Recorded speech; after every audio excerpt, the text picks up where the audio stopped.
తిరుమల లడ్డు వివాదంపై సుప్రీంకోర్టులో BJP senior నేత సుబ్రహ్మణ్య స్వామి పిటిషన్ దాఖలు చేశారు. లడ్డు వ్యవహారంలో సిట్ నివేదికపై ఏకసభ్య కమిటీ ఏర్పాటు చేయడాన్ని సవాల్ చేస్తూ పిటిషన్ దాఖలు చేశారు. రేపు ధర్మాసనం విచారణ జరపనుంది.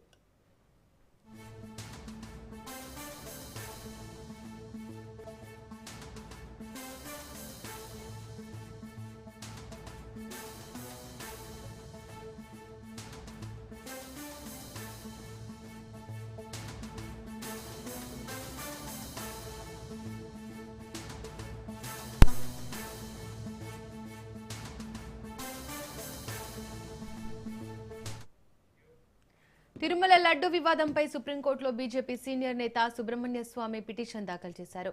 లడ్డు వ్యవహారంలో సిట్ నివేదికపై ఏకసభ్య కమిటీ ఏర్పాటు చేయడాన్ని సవాల్ చేస్తూ పిటిషన్ దాఖలు చేశారు. రేపు ధర్మాసనం విచారణ జరపనుంది.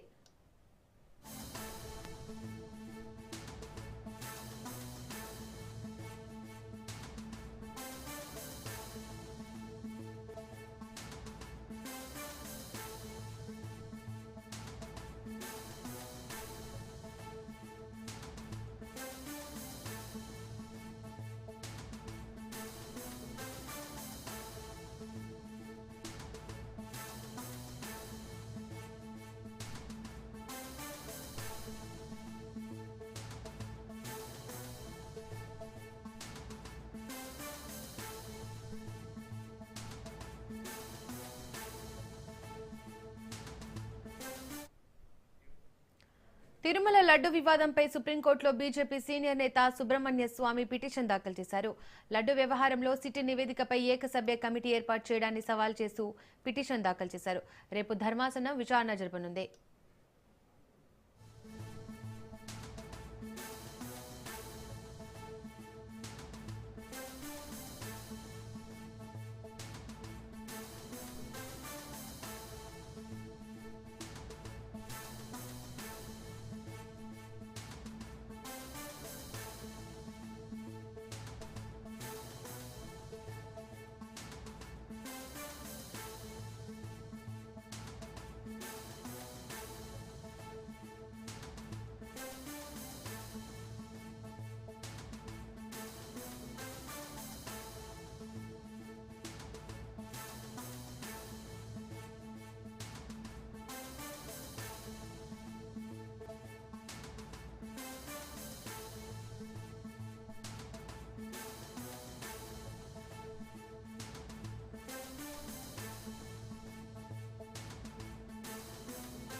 ఇక తిరుమల లడ్డు వివాదంపై సుప్రీంకోర్టులో బీజేపీ సీనియర్ నేత సుబ్రహ్మణ్య స్వామి పిటిషన్ దాఖలు చేశారు.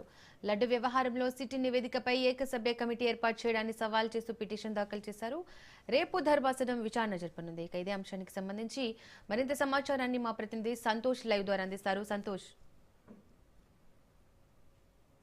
ఏదైతే ఇటు తిరుమల తిరుపతి దేవస్థానం కల్తీ లడ్డు వ్యవహారం అనేది ఇప్పుడు తాజాగా సుప్రీంకోర్టుకి చేరుకున్నటువంటి పరిస్థితులు కూడా కనబడతా ఉన్నాయి. ఒకవైపు ఏదైతే ఇచ్చినటువంటి సిట్ నివేదిక ప్రకారం చూసుకున్నట్లయితే కనుక అందులో జంతు కొవ్వు లేదు, పంది కొవ్వు లేదు అంటూ కూడా ఇటు వైసీపీ నేతలైతే కనుక చెప్తున్నటువంటి పరిస్థితులు కూడా కనబడతా ఉన్నాయి. ఈ నేపథ్యంలోనే ఎమ్మెల్సీ మండలిలో కూడా ఎమ్మెల్సీలు, వైసీపీ ఎమ్మెల్సీలు అందరూ కూడా పెద్ద ఎత్తున నిరసనలో ఆందోళనలు చేస్తున్నటువంటి పరిస్థితులు కూడా కనబడతా ఉన్నాయి. అంతేకాకుండా హెరిటేజ్ ఇందాపూర్ విషయాన్ని అయితే కనుక తెరపైకి తీసుకొచ్చారు. ఇదంతా కూడా జరుగుతున్నటువంటి కోణంలో మరోవైపు ఆసక్తికరమైనటువంటి సంఘటన చోటు చేసుకుందని కూడా తెలుస్తోంది. ఎందుకంటే ఏదైతే ఇటు బీజేపీ నేత సుబ్రహ్మణ్యం స్వామి అయితే కనుక సుప్రీంకోర్టుని ఆశ్రయించడం కూడా జరుగుతా ఉంది. ఏదైతే ఇటు సిట్ నివేదికపై కూడా ఏకసభ్య కమిటీ అనేది కూడా ఇటు ఏపీ ప్రభుత్వం వేసినటువంటి నేపథ్యంలోనే ఈ ఏకసభ్య కమిటీ అంటే ఒక రిటైర్డ్ ఐఏఎస్ అధికారి ఆధ్వర్యంలో అయితే కనుక ఏకసభ్య కమిటీ అనేది నిర్వహించినటువంటి నేపథ్యంలోనే దీన్ని సవాల్ చేస్తూ కూడా ఇటు సుప్రీంకోర్టులో బీజేపీ నేత సుబ్రహ్మణ్య స్వామి అయితే కనుక ఒక పిటిషన్ అనేది దాఖలు చేయడం కూడా జరుగుతోంది. ఏదైతే సుప్రీంకోర్టు వేసినటువంటి సిట్ ని సిట్ ఇచ్చినటువంటి దర్యాప్తు నివేదిక పై కూడా ఒక ఏకసభ్య కమిటీ ఎందుకు వేయాల్సి వచ్చినటువంటి పరిస్థితి కనబడుతుందంటూ కూడా ఇటు అందులో ప్రశ్నిస్తున్నటువంటి పరిస్థితులు కూడా కనబడతా ఉన్నాయి. ఎందుకంటే ఇప్పటికే సిట్ అనేది ఒక నివేదిక ఇవ్వడం, తాజాగా సుప్రీంకోర్టు ఆదేశాల మేరకు ఒక సిట్ ఇచ్చినటువంటి నివేదిక, ఇంకా సీజే దగ్గర ఉన్నటువంటి పరిస్థితులు అయితే ఇంకా ఈ సిట్ నివేదిక సైతం కూడా ఈ సిట్ పై ఒక ఏకసభ్య కమిటీ అంటే దేనికి ఈ యొక్క ఏకసభ్య కమిటీ వేయవలసిన వచ్చినటువంటి పరిస్థితులు కనబడుతున్నాయంటూ కూడా అందులో